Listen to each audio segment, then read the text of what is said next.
Imagine standing in the shadow of towering ruins wondering who built them. Now, what if I told you that ancient civilizations, like the Greeks, were doing the exact same thing? Thousands of years ago, they marveled at even older cities, unsure of who lived there or what they left behind. In 401 BC, an army of Greek mercenaries, the legendary 10,000, marched through the ancient Near East. They stood before the ruins of Nineveh, the fallen capital of the Assyrian Empire. But here's the twist. Although Nineveh had fallen only 200 years earlier, the Greeks had no idea what it really was. To them, these ancient cities were just part of a myth, lost to time. Their once great history, completely forgotten. But the Greeks weren't the only ones trying to understand the past.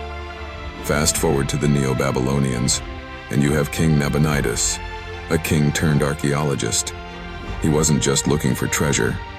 Nabonidus was digging through ancient ruins to reconnect with history that was already thousands of years old in his time. He believed that restoring these ancient temples gave his reign the divine blessing of forgotten kings. Imagine discovering a city so old that even the ancients called it ancient. So, did ancient civilizations have their own ancient civilizations?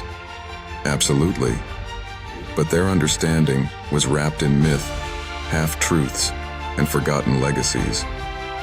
The past, it seems, was as much a mystery to them as it is to us today.